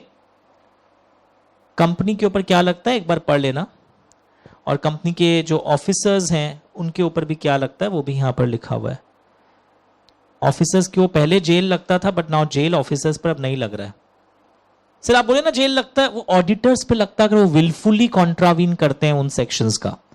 पर अगर ये सेक्शंस का एक लिस्ट दिया हुआ है which is not very popular, कि कंपनी एंड ऑफिसर्स पर क्या लगता है, जेल हटा दिया गया था 2020 अमेंडमेंट एक्ट के अंदर, और कंपनी एंड ऑफिसर्स से। कंपनी को तो ऐसे भी जेल नहीं होगा, ऑफिसर्स को जो जेल होता था वो हटा दिया गया था। Did you get this everyone? I did not से इट इंपॉर्टेंट। इंपॉर्टेंट क्या था? this particular discussion, liabilities of auditor for contravention of section 139, 144, 145। Numbers भी थोड़े से याद रख लेना, अच्छा रहेगा लाइफ में। Okay, very good. 139, 144 and 145। start doing it please।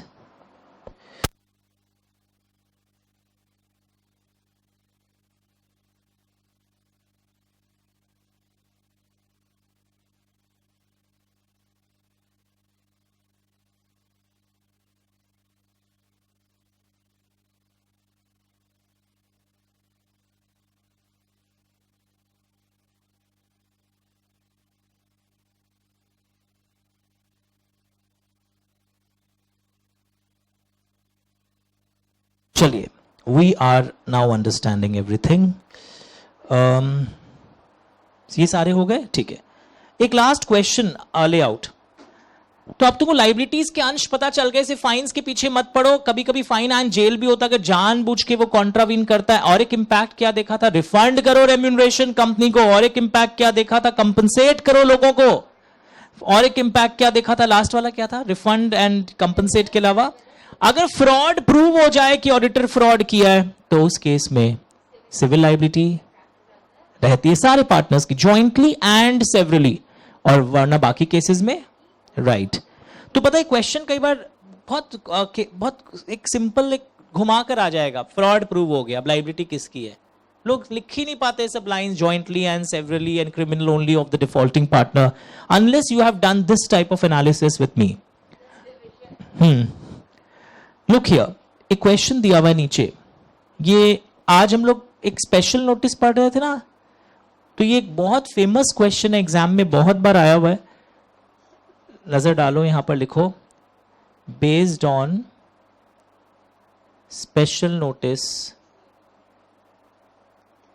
Section कितना था 140 का, सब सेक्शन कितना था वो 4, श्योर ना? Read the question, full page करो। ये हर 4-4 साल बाद एक बार आता है, स्टूडेंट समझ नहीं पाते हैं क्वेश्चन को। पूरा आंसर भी पढ़ो।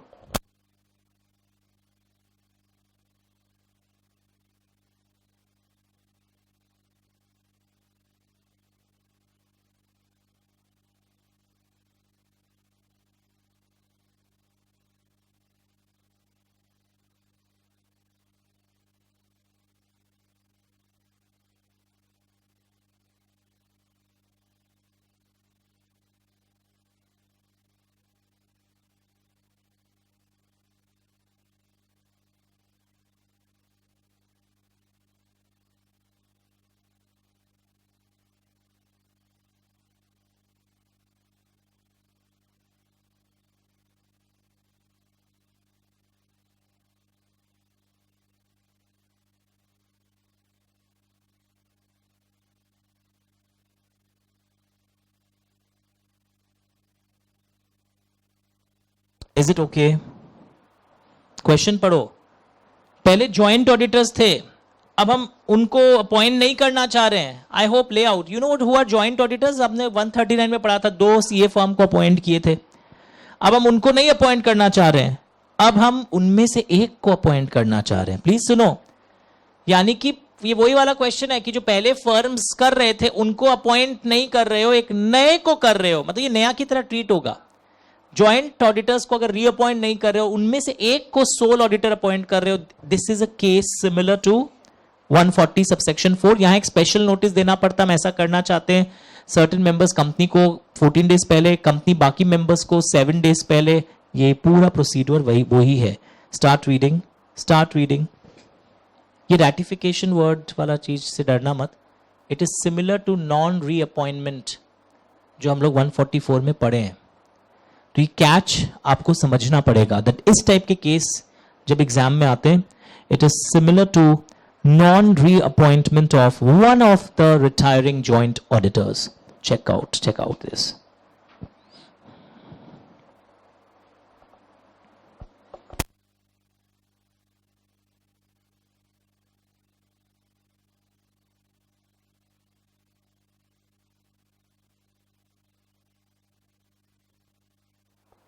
आगे देखो इसमें क्या करना पड़ रहा है. ये रहा आंसर. ये तो ज्ञान है. ये रहा. सच number of share holders not less than 1% वाला लाइन. और ये 14 days before the meeting minimum देना चाहिए, maximum 3 months before the meeting. ऐसा हम लोग कंपनी लॉ में पढ़ते थे. और फिर चेक करो क्या कंपनी ने ये नोटिस सबको भेज दिया. यानी मेंबर्स, सर्टन मेंबर्स कंपनी को दिया कितना दिन पहले. कंपनी दिया ऑल मेंबर्स को, फुल पेज कर देना, 7 डेज पहले. और नोटिस में ये क्लियरली लिखा हुआ होना चाहिए कि 2 की जगह अब हम किसको अपॉइंट करेंगे.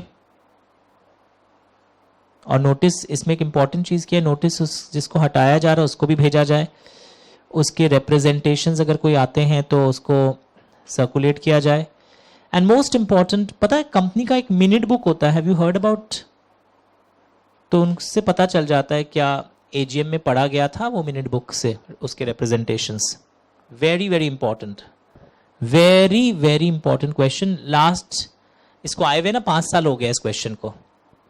जिस साल भी आएगा स्टूडेंट्स को ये आंसर्स लिख के आने. Very very very important question.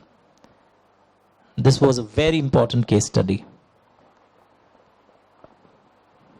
ध्यान से देख लीजिए, रीड कर लीजिए. ये नया चीज है मिनट बुक वाला जो हमने अभी सुबह से नहीं पढ़ा था.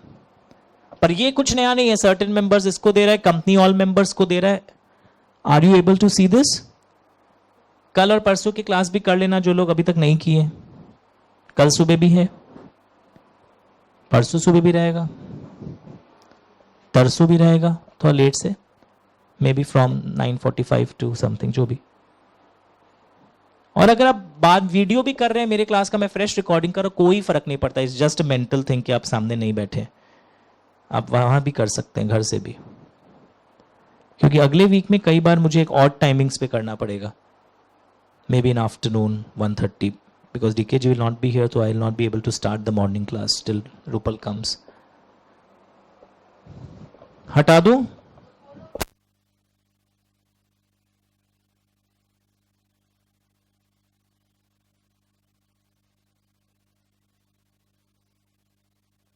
चलिए let's start. So yes, ready कर दीजिए.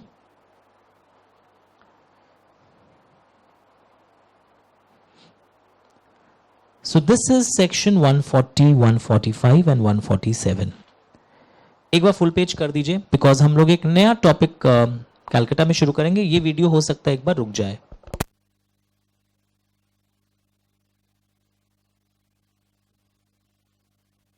हम लोग ऑन है 141 कर लिए थे एक दिन. एक बार उस अंश में जाइएगा जहां पर भी 141 आपका हुआ था. Can you go to that particular zone 141 जहां पर भी हुआ था. वहां पर डायग्राम्स के बाद एक सेक्शन 144 अब हम लोग का बचा हुआ था, तो वील डू दैट. सेक्शन 144 के कुछ रेंजेस बचे हुए थे हमारे, and some more will do that also.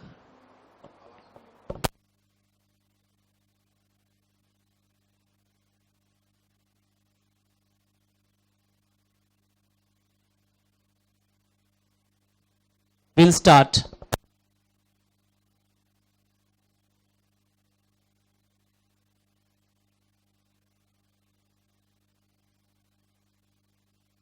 Check करते हैं हम लोग 144 वाले जोन में आ जाइए जिनका छूटा हुआ है।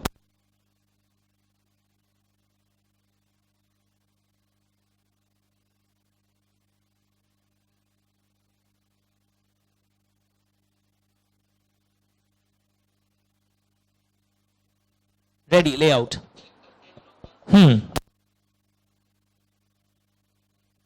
सेक्शन 144 कि अगर आप ऑडिटर हैं किसी कंपनी के, अगर मैं इस एंगल से बात करूं तो कुछ कुछ टाइप का सर्विसेज प्रोहिबिटेड है, आप अपने कंपनी में नहीं दे सकते।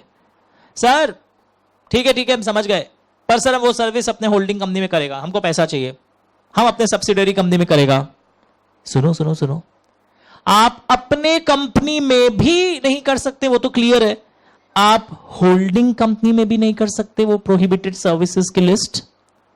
आप सब्सिडियरी कंपनी में भी प्रोहिबिटेड सर्विसेज वाला काम नहीं कर सकते, एसोसिएट में कर सकते हो। इस बार सर आपको पता कैसे चलता, आप अंतर्यामी है। इंग्लिश मीडियम स्कूल में गया हूं, लॉ पढ़ सकता हूं, इंग्लिश देखो लिखा हुआ है। Auditor will not do the following services, will not render directly or indirectly to own company, to its holding company and to its subsidiary company। इसका मतलब एक बहुत बड़ा ऑब्जर्वेशन सामने आया है, लिख सकते हो। इट कैन रेंडर, इट नहीं, a can render these services to associate company। जो हम लोग हर समय सोचते थे एसोसिएट कंपनी को मना है, पर एसोसिएट कंपनी को प्रोहिबिटेड सर्विसेज अलाउड है। क्योंकि हम लोग पहले क्या कर रहे थे पता है, हर दिन उषा उषा, अब आ जाए उषा उषा उषा, छोड़ दो, होश में आओ, होश। दैट इज, आप ये वाले सर्विसेज भी एसोसिएट कंपनी को अब रेंडर कर सकते हो। Okay, very interesting. तो सर एक चीज बताइए, बस हम ऑडिटिंग का कई काम करें, बाकी सब मना है ना मेरे को? नहीं, देखो जैसे यहां पे देखो मैंने नई किताबों में क्या लिखा है, examples of permitted professional services. ये परमिटेड है जिनको दिख नहीं रहा है, जैसे टैक्स ऑडिट, टैक्स एडवाइजरी, और ये सब वर्ड्स आप पढ़ोगे, limited review, assurance service, agreed upon procedures. In your pure audit classes you read it in CA and CMA, पर ये नाम सुन के रखो, ये परमिटेड सर्विस है। टैक्स ऑडिट करना, कोई आया आपको बुला रहा है, टैक्स ऑडिट करना अलाउड है, टैक्स एडवाइजरी अलाउड है। तो क्या नहीं अलाउड है सर? ये लंबा लिस्ट आपको जो दिख रहा है, ये प्रोहिबिटेड सर्विसेज। एग्जाम में जब आता ना, explain the concept of the prohibited services, तो सिर्फ लिस्ट नहीं लिख के आना है, ये लाइन भी चाहिए कि ऑडिटर ये सब सर्विसेज डायरेक्टली या इनडायरेक्टली, डायरेक्टली या इनडायरेक्टली, याद हो रहा है, own company, holding company, subsidiary company को नहीं कर सकता है। लंबा लिस्ट देखो। अकाउंटिंग एंड बुक कीपिंग, ये तो मैंने कल से बोला था, उस दिन भी बोला था, अगर आप ही बुक्स मेंटेन करते हैं तो आप ये नहीं कर सकते। इंटरनल ऑडिट, हम लोग वही तो पढ़ रहे हैं। हम लोग क्या पढ़ रहे हैं? हम लोग क्या ऑडिट पढ़ रहे हैं इतना दिन से? Thank God, good.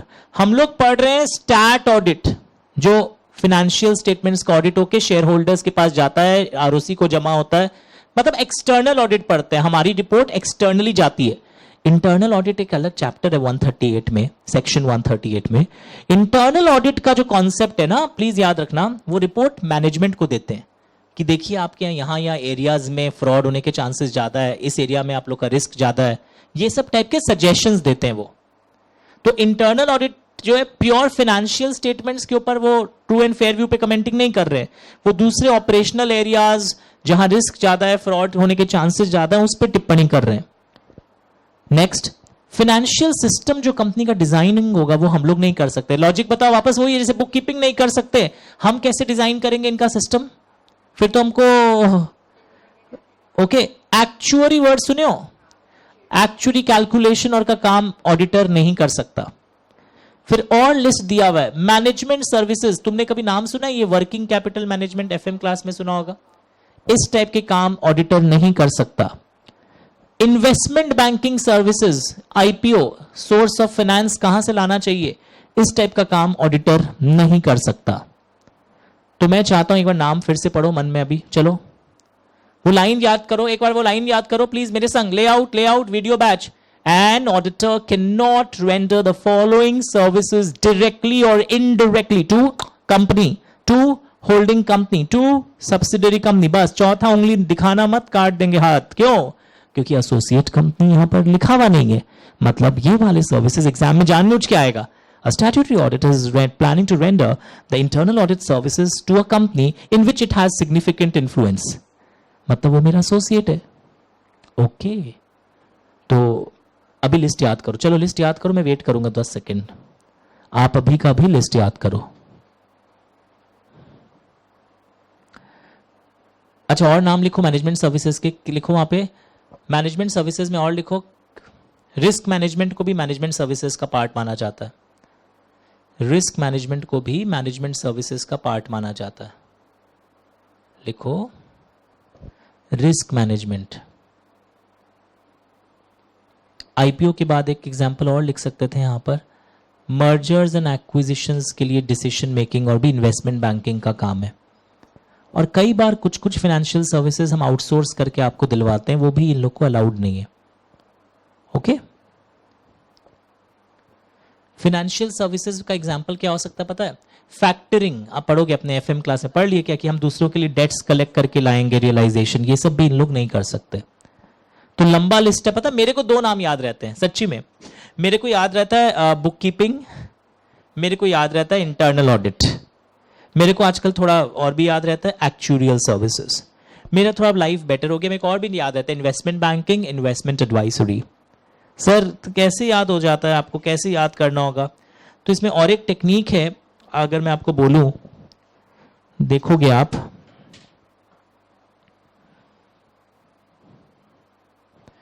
एमआरआई सुने हो?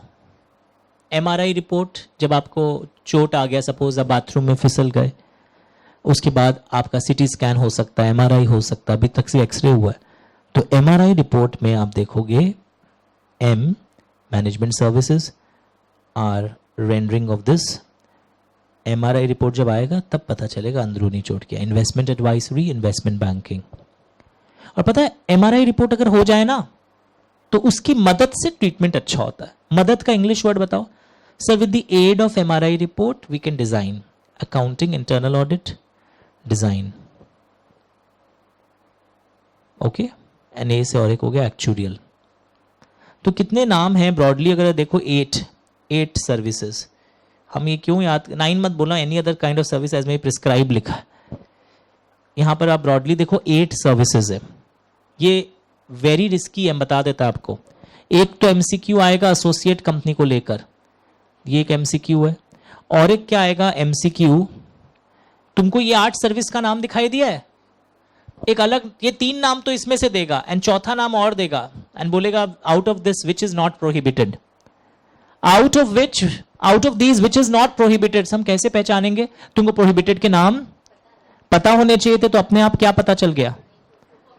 एक तो परमिटेड में ये आता है एमसीक्यू में, टैक्स ऑडिट। मेरी तैयारी बहुत अच्छे ढंग से मैंने करवाई आपको। तो लिखो यहां पर एमसीक्यू आस्क्ड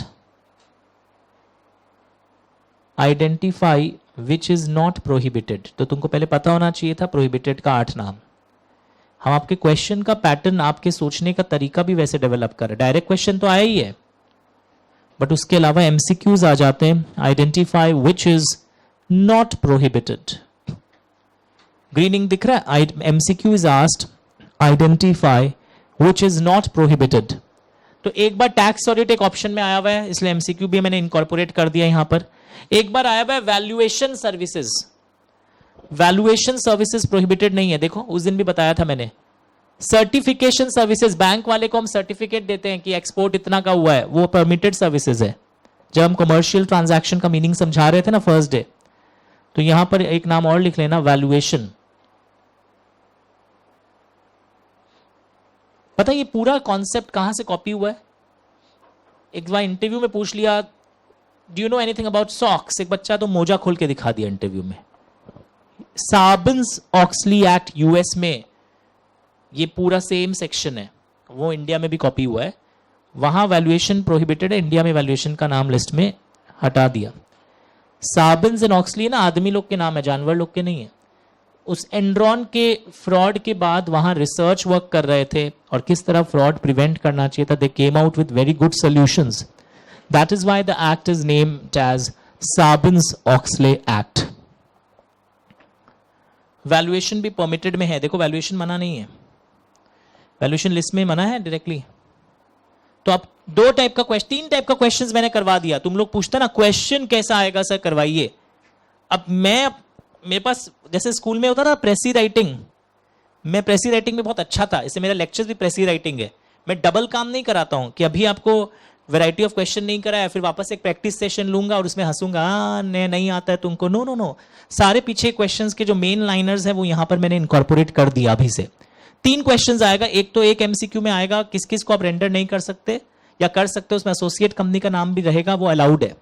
एक क्वेश्चन आएगा identify the list of permitted service, तीन प्रोहिबिटेड रहेगा, एक परमिटेड रहेगा, तो परमिटेड की भी कैटेगरीज दिखा दी, ये भी दिखा दिया।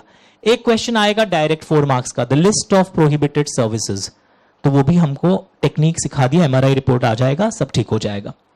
नाउ व्हेन आई से अगर मेरे को परमिटेड सर्विसेज करना है, क्या मैं कर सकता हूं? What do you mean by this line, permitted services करना है? बताओ, परमिटेड सर्विसेज करने का मतलब क्या है?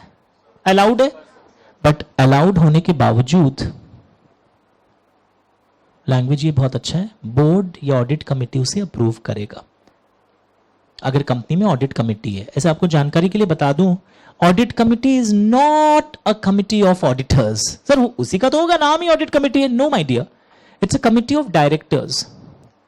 एंड हर कंपनी को ये कॉन्स्टिट्यूट करना, ऐसी कमिटी बनाना कंपल्सरी नहीं है। आप आने वाले क्लासेस में पढ़ोगे या पढ़ चुके होंगे कि लिस्टेड कंपनीज को हमेशा ऑडिट कमेटी बनाना कंपल्सरी होता है, एंड कभी कभी अनलिस्टेड पब्लिक कंपनीज जिनके कुछ फिगर्स क्रॉस हो जाते हैं उनको भी बनाना पड़ता है। सर समझ गए, मेरी चाचा जी की तो प्राइवेट कंपनी है, हाँ उनको ऑडिट कमेटी बनाना कभी नहीं लगेगा। प्राइवेट कंपनीज में ऑडिट कमेटी कभी नहीं आता, ये भी एमसीक्यू में आएगा ऑप्शंस, तो ये याद रखना, प्राइवेट कंपनीज तो कभी ऑडिट कमिटी नहीं बनाना पड़ता। यानी हमारी घर की जो मारवाड़ी कंपनीज है, फैमिली ओन्ड कंपनीज, वहां ऑडिट कमिटी मैंडेटरी नहीं है, अनलेस की कोई इच्छा से बना ले। तो परमिटेड सर्विसेज करने के लिए भी मुझे अप्रूवल चाहिए। और पता है एग्जाम में क्या आता है? एमसीक्यू। एग्जाम में एमसीक्यू आता है शेयर होल्डर्स अप्रूवल, और लोगों का फेवरेट हर चीज में एसआर एंड जीएम नहीं लड़का रहे, यहां से बोर्ड या ऑडिट कमिटी के अप्रूवल से ही आप वो वाला सर्विस कर सकते हैं। तो जगह जगह जगह जगह कहां कहां एमसीक्यू आ सकता है, पूरा lecture MCQ, case study, direct question. और कई बार एमसीक्यू लोग चिढ़ जाते हैं, एमसीक्यू आपके बड़े केस स्टडी का मूल मंत्र होता है, एम फॉर मूल। ओके, मूल केस स्टडी क्वेश्चन। कोई बोलेगा मेरा एमसीक्यू नहीं आता, तो ले मूल केस स्टडी क्वेश्चन, नया वर्ड निकला समाज में। Okay, now what is indirectly? What do you mean by the word indirectly? अब एक क्या हुआ ना, ऑडिटर होशियार है, थोड़ा पढ़ा लिखा ऑडिटर था, वैसे अनपढ़ ही था। अच्छा, हम करेंगे अगर इन्वेस्टमेंट बैंकिंग, अपने कंपनी में फंस जाएंगे, समझ गए? बंटे मेरा भाई है, ओबीसी है, उससे करवा दे रहे हैं, समझ में आ रहा है आपको? तो वो इनडायरेक्टली के अंदर आ जाएगा। कई लोग तो पहुंचते नहीं है वहां तक। Sir CA hasn't done, my CA is very innocent, he hasn't done sir, his brother has done. Line पहले इंग्लिश का क्या लिखोगे? According to companies act an auditor cannot directly or indirectly render the services. तो indirectly में relative भी आ जा रहा है। या कोई भी ऐसे एंटिटी के थ्रू करवा दिया, वो और होशियार निकला, वो एक ऐसे एंटिटी के थ्रू करा दिया जिसमें उस ऑडिटर का ही सिग्निफिकेंट इन्फ्लुएंस और कंट्रोल हो।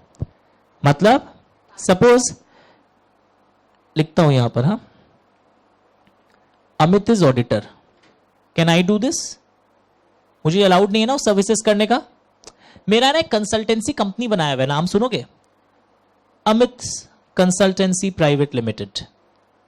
मैं अमित कंसल्टेंसी प्राइवेट लिमिटेड से भी नहीं करवा सकता, क्योंकि वो एंटिटी में मेरा ही तो इन्फ्लुएंस चलेगा, मेरा ही तो ब्रांड नेम है वहां पर अमित बछावत का। तो मैं नहीं कर सकता, मेरे रिलेटिव नहीं कर सकते, मैं कोई ऐसी एंटिटी जिससे नहीं करवा सकता जिसमें मेरा सिग्निफिकेंट इन्फ्लुएंस और कंट्रोल हो। और उसी तरह अगर कोई ऑडिटर फर्म है तो वो और उसके पार्टनर्स नहीं कर सकते, या कोई ऐसी एंटिटी के थ्रू नहीं करवा सकते जिसमें उसके पार्टनर्स का सिग्निफिकेंट इन्फ्लुएंस हो। तो ये केस स्टडी अभी तक ये वाला आया नहीं है, इनडायरेक्टली पेंडिंग है। फाइनल्स में आ गए, बट बाकी कोर्सेज में अभी तक ये इनडायरेक्टली वाला तक एग्जाम में पूछा नहीं, बच्चे लिख नहीं पाएंगे। पर तुम लोग लिख पाओगे ना कि वो खुद नहीं कर सकता, अपने रिलेटिव के थ्रू भी नहीं कर सकता। एग्जाम में और आएगा, neither he is doing nor his relative is doing, another company is doing, उस कंपनी का सिग्निफिकेंट इन्फ्लुएंस। तुम बस याद रखना इनडायरेक्टली वर्ड हो सकता है वहां ट्रिगर हो रहा हो, that is very very important. Sir answer कैसे लिख रहा होता है केस स्टडी का? अरे क्या क्यूट क्वेश्चन पूछा है, हर दिन तो बोल रहा हूं। देखो फिर से, अकॉर्डिंग, ऐसे झुकता हूं तो style, according to companies act sharp जी, according to Companies Act Sharp G, an auditor cannot render following services directly or indirectly to the company. Aid MRI लिख दूंगा, the word indirectly means लिख दूंगा, in the present case this entities where he has significant influence is doing, does, it cannot be rendered. बस 3 aspects आ रहा है, plain legal, then the current scenario and then the,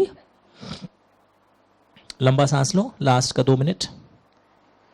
remuneration of auditor, section 142, start reading.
आइए, layout please DK ji. Remuneration of auditor, very interesting. बहुत simple है, जो auditor हैं, first auditor, एक दिन आप पढ़ोगे कि फर्स्ट ऑडिटर नहीं, बोर्ड ऑफ डायरेक्टर्स अपॉइंट करते हैं within 30 days of incorporation, and वो नहीं कर पाते हैं तो within 90 days of incorporation shareholders appoint करते हैं। सो फर्स्ट ऑडिटर का एमसीक्यू अगर आ जाए कि फर्स्ट ऑडिटर का रेम्यूनरेशन कौन फिक्स करेगा? बोर्ड करेगा। बट बाकी केसेस में remuneration of auditor will be fixed in, language देखना, will be fixed in general meeting, will be fixed in general meeting or in such manner as may be determined. Language देखो, या तो share holders पे decide करेंगे कैसे करना, but otherwise remuneration of auditor is fixed in general meeting normally. Now क्या क्या पैसा, क्या क्या टाइप के चीजें रेम्यूनरेशन का पार्ट होता है? तो लैंग्वेज देखो, स्टार्ट रीडिंग एवरीवन। यहां तक ही पढ़ना है, पढ़ो जल्दी से। इधर आंसर यहां लिखा हुआ है, देखो वैसे वो जो वह पैराग्राफ है ना, उसको पास भी वापस लिख दोगे। Audit fees plus GST plus out of pocket expenses, जो ट्रैवलिंग और वहां ऑडिटिंग में जो खर्चा लगा है, ये तुम लोग अकाउंट्स में भी पढ़ते होंगे, रेम्यूनरेशन का कंपनी अकाउंट्स में। Remuneration is equal to audit fees, लिख लो प्लीज। बोर्ड देखो एक बार, बोर्ड देख लो। ओके, तो ये फ्री का एक सिंपल सा क्वेश्चन है। नाउ गवर्नमेंट कंपनी, ये इसी पेज पे एक वर्ड मिला है, government company, check it out everyone. Government company का ऑडिटर सीएनएजी अपॉइंट करता है, सब जानते।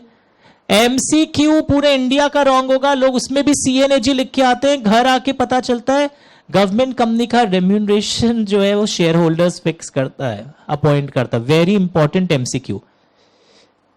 रेम्यूनरेशन ऑफ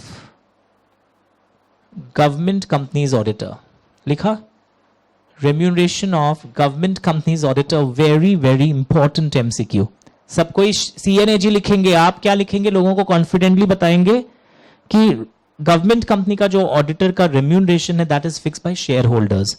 अपॉइंटमेंट सीएनएजी का है, बट रेम्यूनरेशन वाला जो पार्ट है वो शेयर होल्डर्स फिक्स करते, अपॉइंट करते हैं। So please do remember this, लिख लीजिए। 1 मिनट और फिर रिलीज कर दूंगा आप लोग को भी। आज की छोटी सी क्लास खत्म होने वाली है। अच्छा यहां पर है ना, ये उल्टा फुल्टा कुछ प्रिंट हो गया यहां से, ये वो है एक्चुअली कोई दूसरा सेक्शन प्रिंट हो गया। लिख लो, एक दिन जब हम लोग करेंगे सेक्शन 147 का सबसेक्शन 3 यहां पर प्रिंट हो गया है। ये हम लोग 147 जब करेंगे, जिस बैच में नहीं हुआ है, तुम लोग के बैच में आज ही हुआ था कलकत्ता में, बाद में पेन ड्राइव में अलग ढंग से अरेंज रहती है टॉपिक्स। तो 147 का सबसेक्शन 3 और ये 147 का सबसेक्शन 4 भूल से यहां टाइप हो गया।